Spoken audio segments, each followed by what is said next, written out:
Welcome back to Movies TV Mad. You can of course follow me on Twitter at Movies TV Mad. Happy birthday Smallville. I forgot it was Smallville's birthday, and I found a very special article celebrating the 20th anniversary of Smallville on the Hollywood Report. From the Hollywood Reporter, we're going to look into it and read every single syllable very, very soon.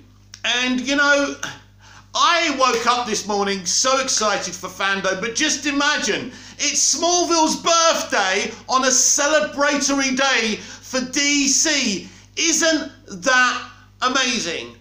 Today people will be celebrating Smallville, and I genuinely believe, now that I've remembered it's Smallville's birthday on the day of DC fandom, expect DC fandom to celebrate Smallville because it's one of DC live action's greatest achievements. It may be the best thing that DC live action has ever done.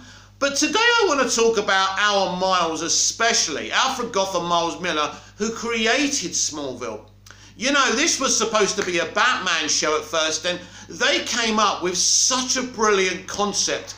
And for the whole entirety of their 7-season run, the show ran for a decade. They were running the show for 7 years. It was sensational.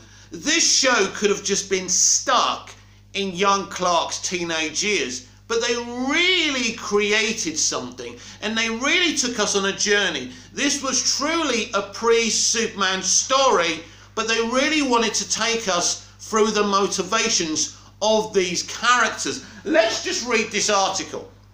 We had freedom to change the mythology and oral history of Smallville. Series creators Miles Millar and Alfred Gough, and stars Tom Welling, Michael Rosenbaum, Christine Crook, John Schneider, Annette O'Toole with John Glover and Erica Durants look back at the hit that launched a superhero craze. That's true.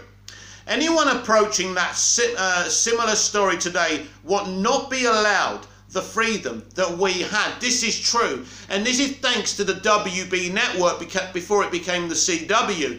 They really allowed our Miles to do whatever they wanted. They did change the kind of Superman backstory a little bit, but it was still pretty faithful with a few changes. Let's give it a read. This is by Aaron Crouch of The Hollywood Reporter.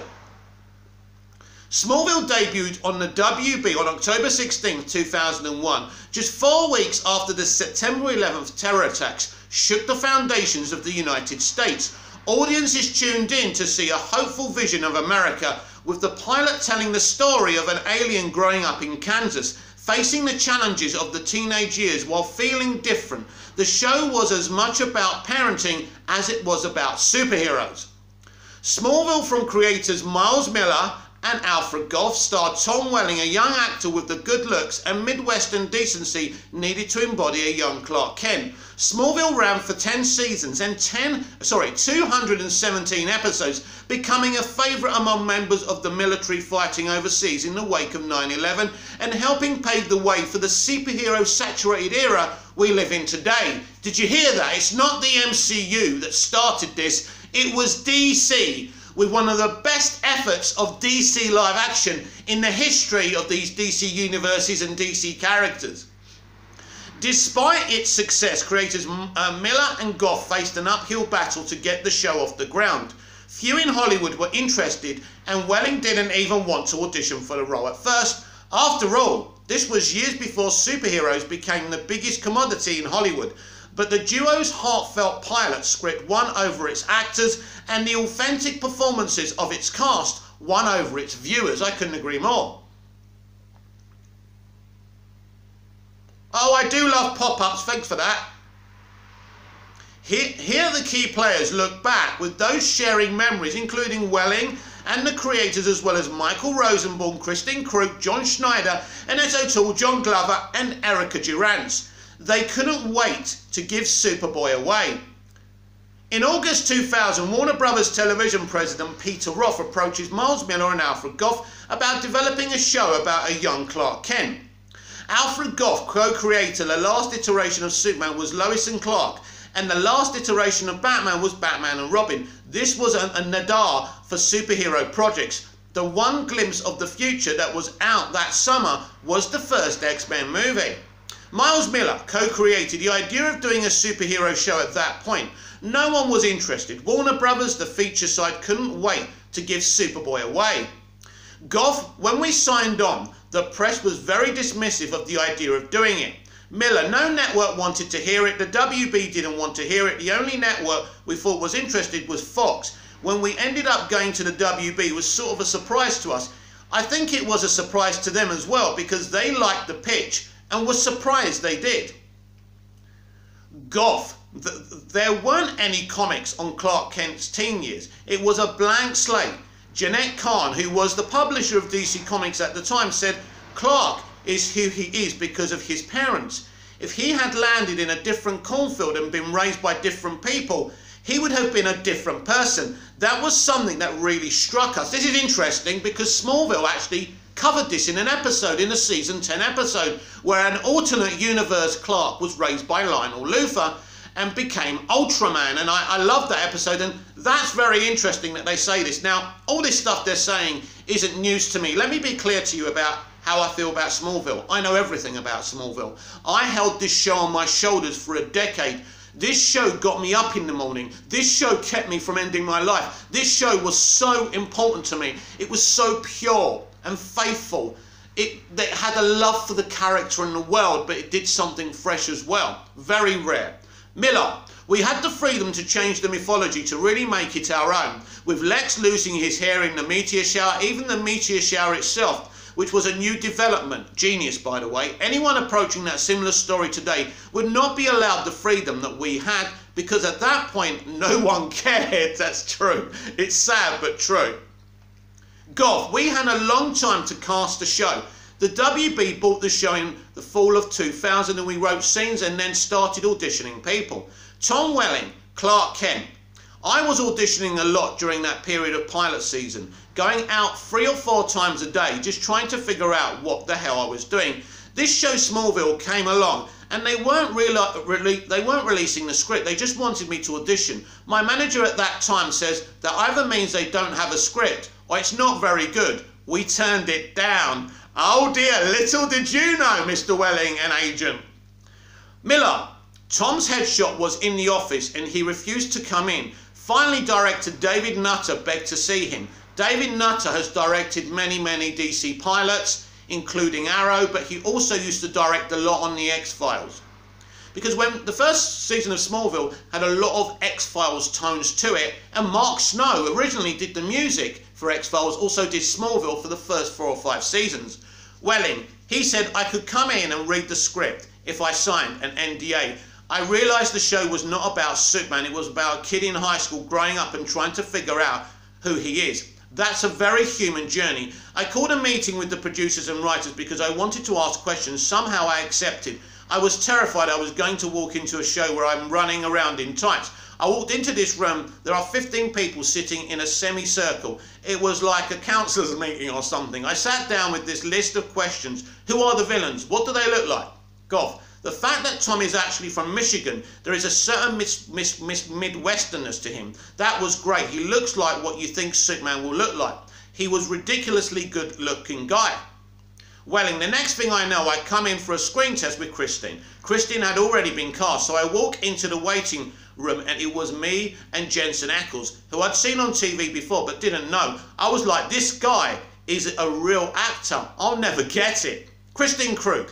Lana Lang, purely from a physical standpoint, Tom looks more like Superman than Jensen does. That stood out to me. They were both wonderful. I remember David Nutter sitting me down and introducing me to Tom. We worked the scene a little bit. I think there was one scene in the graveyard and he was a sweetheart. I was a kid. I was fresh out of high school, so it was all very foreign and strange to me. In fact, Christine, there was a lot of talk about Christine, and I remember this within the industry. And she'd done Snow White, a little Snow White movie, which she was tremendous in, by the way. Our Miles cast her first. They fell in love with her. They thought she was the next best thing, and she was. Miller, Zach Levi did an amazing audition for Lex. Incredible. We all went into the WB with Zach to be Lex. That audition was kind of a disaster in leaving the audition. I remember thinking, oh, that was the biggest chance of his life. and then he went on to incredible success. So you just never know. Wow, Zachary Levi was going to play Lex. That's nuts. Michael Rosenbaum, Lex Luthor. I had done other shows for the WB at that time. They said they are doing a show called Smallville. I thought, oh, this is going to be cheesy. They wouldn't send me a script and I wasn't really interested. Finally, they had me go in and I didn't care. When you don't care, you just have this confidence that you're not throwing all your chips and going. Oh my God, I've got to get this part. That's something Christopher Reeve said about playing Superman as well, ironically. Welling, I've never seen you not care about anything you choose to do. What I think you mean is you weren't attached to the result, so you were free. Rosenbaum, the casting director is like, sit here, and I go, nah, Lex wouldn't do that. And she's like, well, I have to relight it. And I go, would you mind? And she relit the room and I had to wait outside. I came back in and kind of just took over the room. I go, what are 700 other guys what are 700 other guys doing wrong that you are auditioning? And they said, well, we want a sense of charisma. We want a sense of danger. We want a sense of comedic timing. I only had 3 pages to work with. I circled. I'll be dangerous here. I'll be funny here. I'll be charming here. Goff. Lex was the last role we cast. It was a week before we started shooting. Miles was in Vancouver with David Nutter and I was still in Los Angeles with some of the other producers. Michael came in Los Angeles, we videotaped it, and he was just fantastic. He literally hit all the right notes. He was perfect. I remember we somehow got it up to Miles and David in Vancouver. Rosenbaum, my agent called. They want to screen test you. I said, I'll never have an audition as good as I just had. Tell them to rewind the tape. So he goes, you're going to lose this role. You know that. I don't recommend this to any other actor. I would never do it again, but I said, rewind the tape. Welling, Lex Luthor does not come back for a second audition, okay? Question mark, that's funny. Rosenbaum, exactly. He just wouldn't do it. It's out of character. John Glover, Lionel Luthor got a call from my agent that said they want you to play Lex Luthor's father. It's one scene, but they might want you back a couple of times. We never had any intention for him to become a series regular, but as you got into season 1, it became evident that we needed someone for Lex to talk to. The show is a drama about different styles of parenting, and to not have Lionel there as a counterpart to the Kents was a mistake. Wow, wow, how these things happen naturally. I mean, Lionel Luthor, John Glover as Lionel Luthor, how iconic. Glover always said, this is from Michael Rosenbaum, I used to get so annoyed with you on set. You running around laughing and talking, then I realised he's doing this on purpose. He's doing this because this is what Lex would do to his father. Annette O'Toole, Martha Kent. The pilot had already been shot. They wanted to talk to me because they wanted to replace the actress who had played Martha Kent. Goff. There was another actress, she came in, she gave the audition of her life in the room at the WB. I think we all frankly knew she probably wasn't going to work. And when we started shooting the pilot, that became pretty apparent. O'Toole, they sent me the script and I was not interested in it. I knew it was going to be shot in Vancouver. I didn't want to be away from my family because I had teenagers. I loved Superman way before my involvement in Superman 3, the 1983 film in which O'Toole played Lana Lang. I was a big comic book fan. I watched the pilot and thought, oh no, I'm doomed. I love this. John Schneider, Jonathan Kent. I was asked nicely 3 times to come in and meet. It wasn't until I read the pilot that I said, not only will I meet, but I will do whatever it takes to earn this role. Millar, we shot the scene in the pilot where Lex's Porsche hits Clark and he goes into the water. On the same day, we shot Clark meeting Lana in the graveyard. It was such an incredible day of shooting. Oh, this is a fun shoot. This is a fun picture of Rosenbaum and Welling, yeah, mucking about. Rosenbaum in the pilot episode. We had this 12-foot water tank. Tom and I had to take scuba classes and ultimately they put me down in this car 12 feet under. Welling, the thing was like 50 feet wide. It was huge. I remember showing up and thinking, it's like a movie. Rosenbaum, I started to have a panic attack. They closed the door and I just had to get out. I tried again and had another panic attack. Welling, there was a safety diver with a valve. If Michael put his hands like this, Welling gives a signal, they would stick it in his mouth. Okay, that's great, but you're still very uncomfortable. It's a scary moment. You can't say it. Rosenbaum, I go up to the surface and Tom was relaxed. Dude, we'll get it. You can do this. He made it really comfortable for me in this murky water down in the car. Weights are on you. You're breathing into a tube. Tom comes in, he grabs me, he takes me out of the car. I go up and David Nutter goes, that's it, we got it. One take, wow.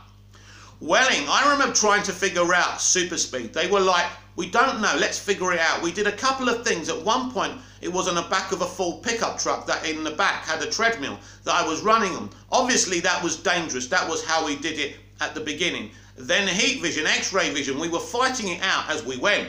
We were figuring it out as we went. Rosenbaum, my hair would start to grow throughout the day, so they had to really make sure all those colours were blended to make me look like I was bald, so I didn't have the hairline. The first couple of years it took 2.5 hours, and after that I said, you guys got to do this quicker. Eventually they made it about 1 hour and 15 and I was able to deal with it. Welling, one of the hardest scenes for me was in the pilot when I opened up the door and I say, I'm Clark Kent and you're in Smallville. Or some version of that. I think we did that 15 times just because it's a big moment. The moment that they chose really works when I've seen it. I'm like, dude, this is a cool show. That's David Nutter not making a show that was rushed. He was the heart of the show. David's got great qualities as a director, no question about that. Rosenbaum, they made a beautiful Lex Luthor mansion, they did. The interior of all the sets, like the Fortress of Solitude, they really went above and beyond to make this stuff look as real as possible. They did. The fortress is stunning. Crook, I knew those sets inside and out. We worked in that old warehouse for so many years. Lana's apartment, the Kent house, Welling. We had 2 full sound stages of standing sets all the time.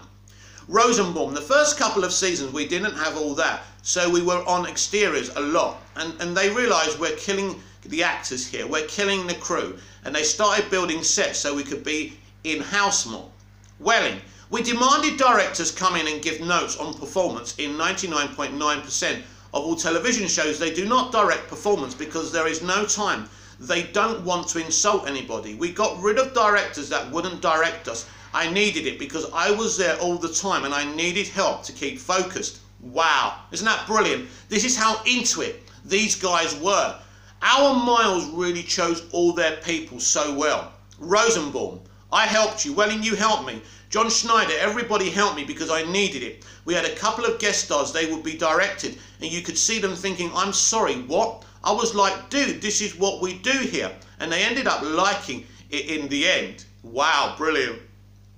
Rosenbaum, Tom and I would go run lines in his trailer. We would look at each other on set and I'd whisper after a take, do it again, be better. He would do the same to me. You need to be better, man. Wow, what a fucking amazing environment to work in. And you wonder why this show was so fucking brilliant. Crook, there was a luxury of doing 6 takes plus purely for performance. I think they had to do it because they had so many inexperienced cast, namely Tom, me, and the younger actors who came in to guest star. Rosenbaum, I remember when I was doing ADR for the pilot, Nutter goes, do you want to see the opening of the show? And I'm not kidding, my eyes filled up with tears. Wow. I walked out the room and I called my parents. I just said to them, people are going to recognise me. This is going to be a hit show. Wow. Emotional. This show meant and means so much to me. It was special. And it will never happen again because the mentality of the industry has gone insane. And it's sad, but at least we got something like this to remember. The trains are booked, there are no flights. As season 1 gets underway, the cast and crew are filming in Vancouver when September 11, 2001 terror attacks changed the shape of the United States and put the series in a whole new light. Schneider, I was in a hotel room about half a mile from the set when I turned the news on. O'Toole, we were doing second unit on that episode with Dan Lauria, the one where he is the coach. I was supposed to go in and do stuff in the stands, watching Clark play football. Schneider, in the parking lot and nobody knew quite what to do. We keep filming, do we stop? Nobody knew what this was yet. I think the second plane hit the tower when I was on my way to work. Goff, they didn't stop shooting. America came to a grinding halt, but in Canada they didn't stop. Schneider, we did decide to go ahead and film. There is a wonderful scene with Tom and I underneath the bleachers talking in a very long hallway that is filled with confusion and support and love and awe and wonder, not because we were such wonderful actors, it was because we didn't know what in the world was going to happen tomorrow. Wow. Oh Tom, this horrible thing happens and I'm just waiting all day for them to call me to film. I was a wreck. I couldn't cry. I knew once I started I wouldn't stop. I had to be in the scene. It starts to get dark and the poor little AD said, Annette, we're not going to get to you, sorry, and I burst into tears. Rosenbaum, I was in New York and flew out the night before it all happened. Many cast members called to check up on me because they weren't sure where I was. It was a crazy time, a scary time. Glover, I got a call on a Thursday, September the 13th. They said, we need to get you up here on Saturday. I said, the trains are all booked. There are no flights, they said. Rent a car and drive. I turned the radio on to public radio stations. They were reading poetry. They were creating a calm about what had happened. Rosenbaum, so many veterans had come up to me telling me how much Smallville helped them through tough times and that their whole platoons would watch Smallville together as a distraction to what was going on. I have been given flags and other gifts. It just blows my mind. Just think about this. I want you to think about this. In the Second World War, soldiers would read Superman comics. They also read Wonder Woman comics. To know that army veterans were reading Smallville, like veterans of the Second World War were reading Superman and Wonder Woman comics, that's how iconic Smallville is. It's history repeating itself. Brilliant. Schneider, big burly vets will come up to me with tears in their eyes if they get within 10 feet. I know that these are folks who watch Smallville in Baghdad. What an honour that it is to be treated with such regard from the people who have risked their lives for our freedoms. Miller, before 9/11 the show was dismissed largely. After 9/11 the show took on a whole new meaning. The show visually and aesthetically was a celebration of Americana, deliberately in terms of the red, white and blue of Clark Kent and the aesthetic of town and the farm. It was the idyllic portrait of America that went from something people could mock to something they really took comfort in. This is interesting because today that would come across very right-wing and the extremists in Hollywood would never allow this. Smallville is a unique take at a moment of time when America and the world needed it. And thank the Lord, thank Superman for Smallville. O'Toole, I would get stopped in the subway in New York. People would put their arms around me. Martha Kent is an iconic mother character. It was one of those shows people could watch together and unite as a family over something. Think about this. 9/11 shocked the world. Just like the Smallville meteor shower changed Smallville forever. The irony isn't lost on me.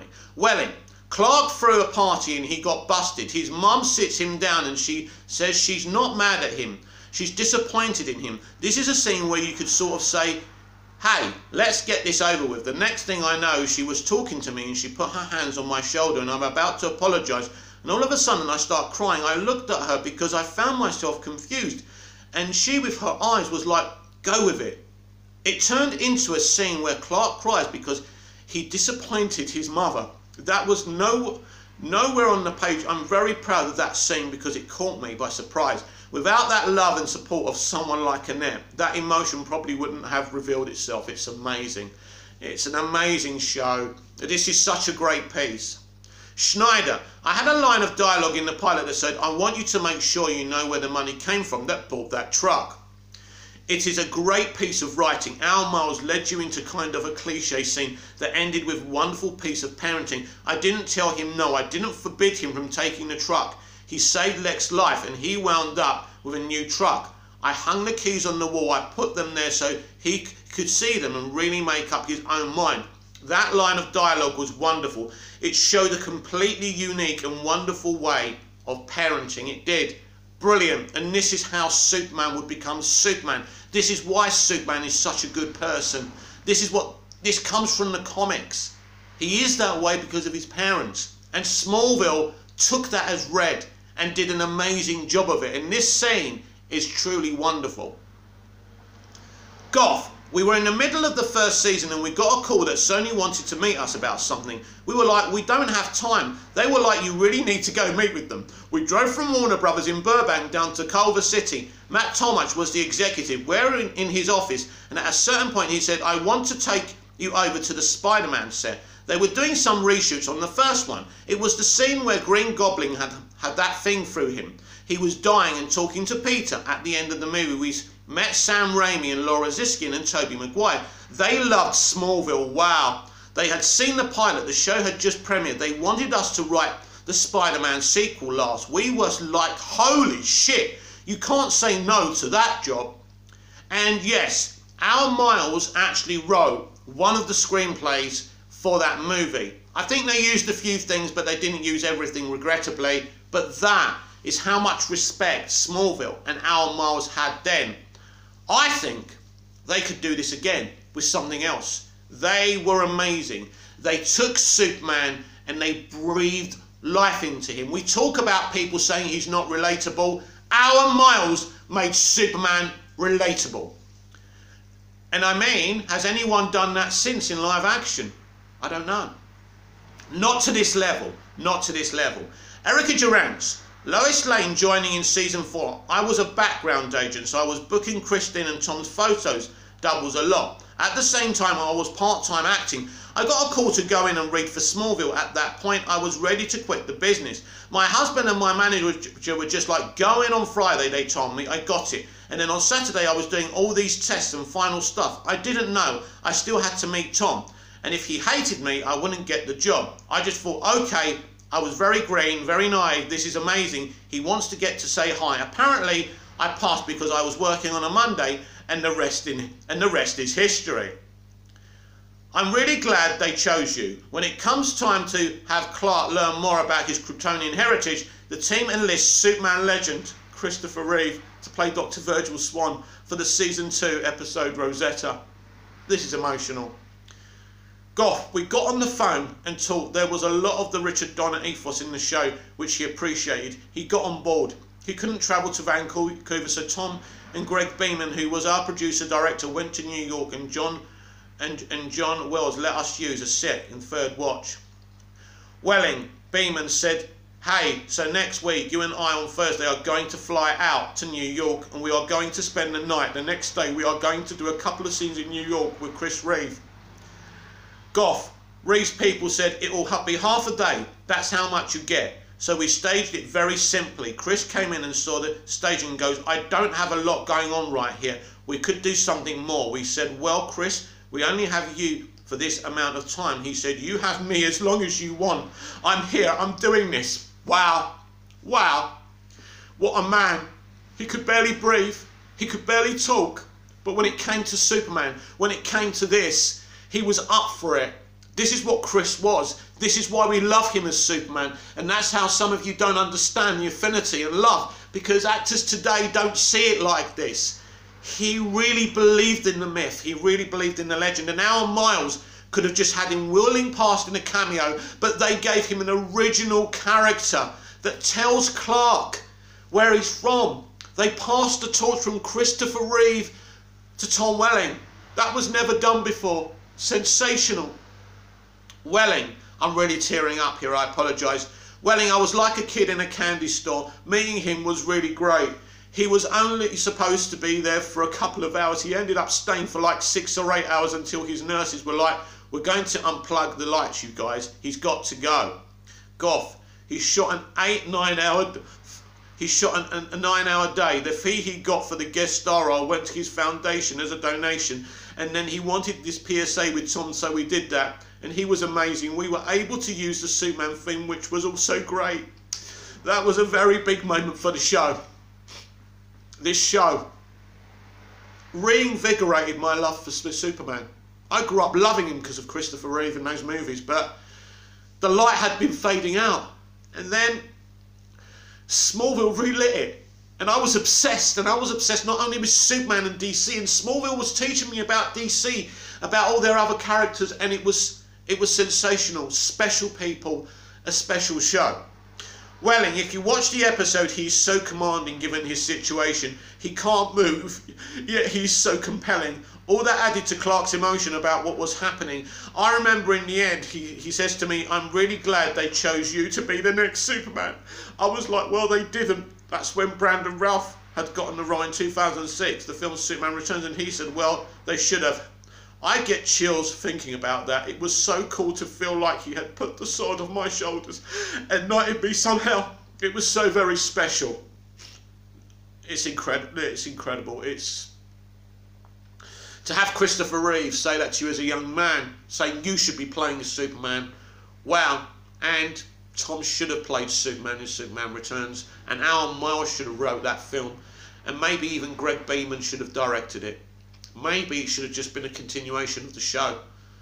Maybe that's where Warner Brothers went wrong. They loved Smallville. They loved Tom. That could have been the beginning of a huge franchise for DC. What a missed opportunity. Goff, then he came back for season 3. We talked about him coming back for season 4. And I remember talking to him. This was a couple of months before he died. He said, yeah, I'm not doing that well. I can't really. He was very cognizant of what his medical situation was. That's when we reached out to Margot Kidder after he passed. Durants, I did meet Margot Kidder once at Comic-Con. That was very cool. I was signing cards, and that somebody had just grabbed my eyes from behind. I looked round and it was Margot Kidder. Laugh, she said. It's Margot, I said. I know who you are. Then she goes, you know what? You hit it out of the park, kid. And I thought that's a moment that was really cool for me.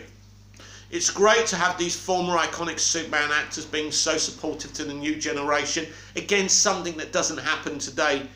We don't, you know, they talk about kindness and compassion today, but these were the kind and compassionate people.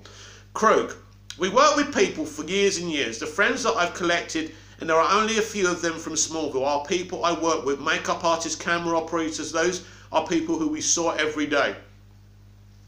Rosenbaum, Steve Oben was our wardrobe guy. I'd go, I don't want to wear a purple shirt again, and he'd say, I don't care what you want to wear. This is what I was given. Wear it or don't. It doesn't hurt me. He would always come up to us and say as he's fixing our wardrobe, you should do that take again.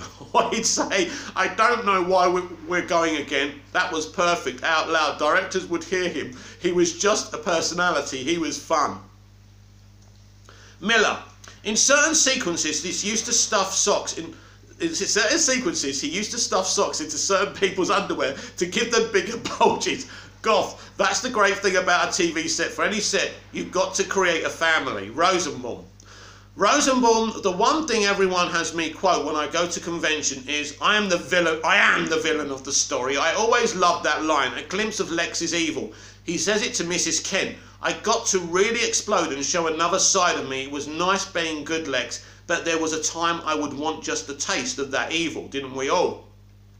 Crook, the most fun episode to shoot was Leximus. Great episode. Smallville didn't do Christmas specials that often, but Leximus is a special one, and they did the whole Christmas Carol thing with Lex. It was huge. Well, it's more like A Wonderful Life as well. Michael and I had a good time working together, and it was a nice change to me to play a different version of Lana, basically the version that existed in Lex's mind. Well, in working with John Glover on Transference, another great episode when Clark and Lionel swap bodies. Was amazing because we both reference a movie that Nicolas Cage and John Travolta did. What John Woo, they were switched bodies, where they switched bodies, face off. In the beginning of the movie, they chose 2 or 3 distinctive things from each character, and then when they switch bodies, the other actor does those cues very quickly. So the audience goes, oh, I see, they switched. I tried to pick 2 or 3 things that John does. When I watched the episode, I can see where I was doing it. And then John had the difficult task of playing an uncomplicated Clark Kent. Glover, I was jealous of how well he did it. It was very hard for me to do what he did, which was sort of like nothing, but because I'm me and he's him, I felt like I failed at that somehow. There was one scene I did when I was being him where I got emotional, and a lot of people came and said, no, Tom never got emotional about anything. O2, Let's say again. O'Toole. I like the one where I sang the Jessica Simpson song when it was a high school girl or whoever took over my body. I got to dance around, I remember that, and be silly and say some silly outlandish stuff Martha Kent would never say normally. Glover. I made 2 suggestions they picked up on. One of them was when they killed me, they should have Lex do it. The other one was, if you film it on camera, I'll let you shave my hair. I thought Miles was going to hit the roof of the makeup trailer. He was so excited about that. That's one in reference to one of the most exciting season finales on network television. It's when Lionel's having his head shaved when he's in prison, and they play this really classical music, which the title, I'm ashamed of, I forgot. And then you see everyone kind of dying and having accidents, and it makes it look like Lionel's behind it all and he's the big Don. It's amazing. Go check it out on YouTube if you're not a Smallville fan. If you're not a Smallville fan, what have you been doing? Rewatch it now. Durants. The first couple of years there, I just did whatever they told me to do. I do have a little water phobia. It was like I was drowning in 4 episodes in a row. In one of them, I was paralysed in the water. It came up over my head. It was a little much. I had so many scenarios that were uncomfortable in that show. Most of my outfits were really, really weird and uncomfortable. I had a pleather black suit that I wore for the stiletto. It was so tight, and the boots were really high up my thighs. Those were tight too on top, so I couldn't sit down in the outfit. So they made me a dolly with an apple box on it, and I had to lean against it all day. Schneider.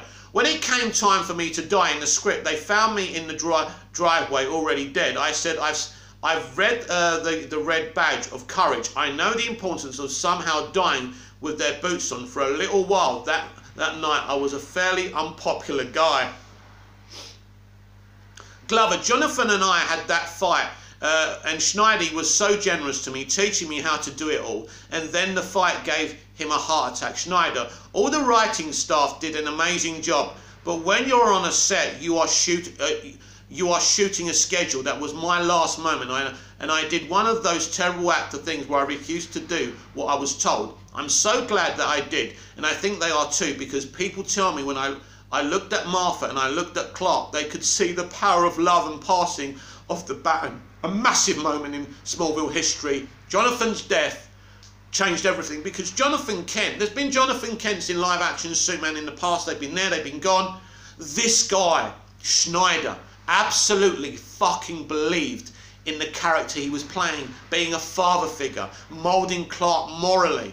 When you hear this guy talks, he actually believes it. So he was great, and a great loss to the show, but it was the right, I don't know. I think they killed him off too early. I would have killed him off in the final season, because it would have brought some drama much needed drama to the final season, which they didn't have much of, to be fair, honestly.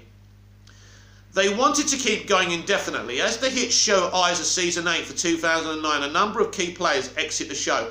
Goff, we are just coming off the writer's strike. We had done 7 seasons of the show. They wanted to keep going sort of indefinitely. We knew it was going to go further than Season 8. We had told the stories that we wanted to tell. The show would keep going. We had trained all the people who were there that went on to run it. Okay, we think the best thing for us and for the show is for us to step aside and let someone else do it. We are always interested in doing other shows or other movies and things like that.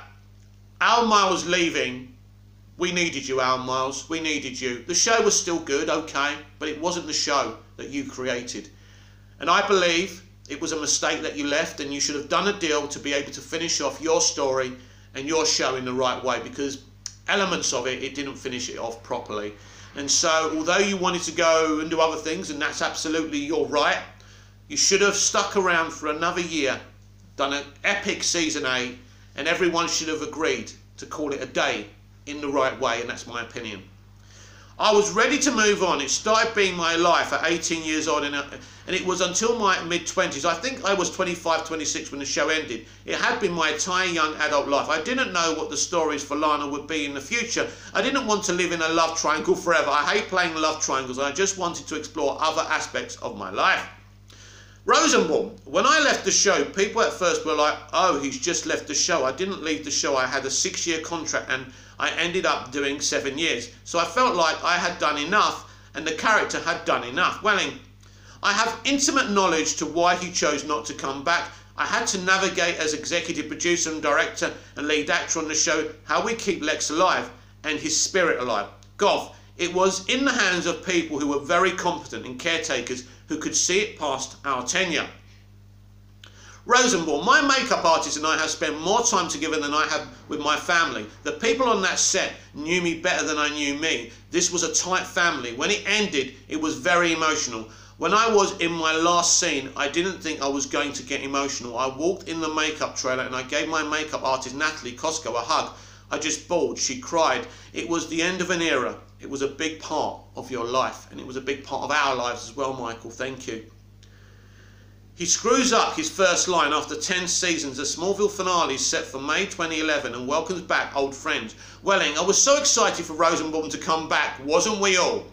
The first scene there was big destruction of the Luther mansion. We were never going to rebuild it again practically because the show was ending. You could feel this was ending. Clark walks in and there's this big crane shot. It comes down and Lex reveals himself. Clark turns and the crane shot comes all the way across the room, right up into his face, and screws up his first line.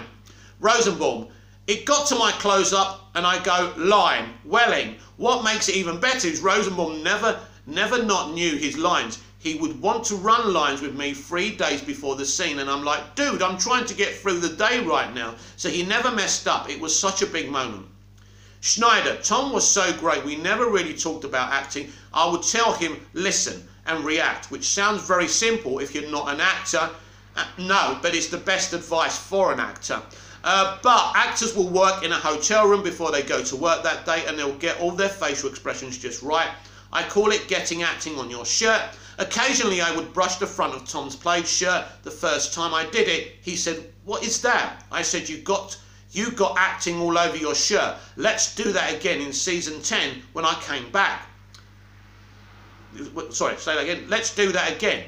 In season 10, when I came back, I was distracted and he reached down and wiped the acting off my shirt. It was great. We are closer than we were. While making the show, Welling was weighed down with the demands of leading a series and serving as executive producer, but in the years since it went off the air, he and the cast have become closer than ever, particularly while travelling the convention circuit. Members of the team will reunite in December at Los Angeles Comic-Con. Welling, the last thing I wanted to do after I wrapped an episode was see everybody's like, you might be on a successful show. You must be going nuts on the weekends. I'm asleep as fast as possible with my dogs, with my phone off and not seeing anyone. You start the season, you climb into the submarine, you go underwater, a mile underneath the water, cut off from the rest of the world for 10 months, and then you surface again. Rosenbaum, it's been 10 years since the show had been over, and we are still in touch. We see each other. We are closer than we were. Tom and I have become really close friends since Smallville ended. He worked so much that we didn't really have a chance to hang out. Now we talk all the time. There was no show like it. I always like to say that in a non-sort of egotistical way, that Smallville started it all for all these superhero shows. I like to think that Smallville deserves that credit, and Smallville deserves every credit. Welling, I agree with you. You had a perfect storm of visual effects reaching a budget level that television then could meet. Goff, it's rare that you can create something that still resonates with people 20 years later. We are incredibly grateful to all the people. Television is a team sport, from everyone at Warner Brothers and the WB and the cast and the amazing crew we had in Vancouver. Millar, the world has completely shifted in terms of impact Marvel has had on pop culture. We knew Kevin Feige when he was working out on an old kite factory on Santa Monica Boulevard. To see where he has gone and has grown, and that empire into something that is so significant and so impactful, not just to the business but to people. So I like to think to have a small part in helping people understand superheroes in a different way, that is something that is important, and I can feel proud about. You absolutely can feel proud. Al, Miles and everyone. Wow. That was a longer article than I thought it was going to be, but it was so worth reading. Smallville was a special time in history. Us Smallville fans can remember watching it when it aired. We remember the Comic-Cons. We remember the emotion of it. We remember the seasons. the first season, the second season, the third season, how the show evolved and changed. But all the time, and this is very rare and refreshing for a show like Smallville, it always remembered one thing. It was telling Clark Kent's story. It was telling Clark Kent's pre-Superman story. And they never gave up on that. And they always did that justice. It was a sensational show and a sensational time. A time that will never happen again. The world has changed. Everyone is angry. Everyone wants to say their piece. But from 2001 to 2011, there was a special show telling the character-driven journey of Clark Kent and how he became Superman. I am incredibly grateful for this show. This show molded me into the Superman and DC fan I am today. And I'm so excited today. And hopefully Smallville gets celebrated at DC Fandom. And an unexpected video. I just discovered this article. I thought it was going to be a little article with Tom and Michael. It became a celebration, a kind of documentary, if you like, about the history of Smallville. Something I've always wanted to shoot myself. So Smallville was a special time and meant a hell of a lot to me, and it always will. I'm Mick, your host with the most. Just ask your girlfriends and your wives. Please like, share, comment, subscribe. Sorry about the emotions, sorry about the tears, but Smallville is awesome, and today we get to celebrate together, my friends, because it's DC Fandom. See you again soon. Wow, that was a long video and I never paused it once. See you later. Enjoy Fandom. Maybe some little bite-sized videos later breaking all the news we get down. Until then, keep it DC.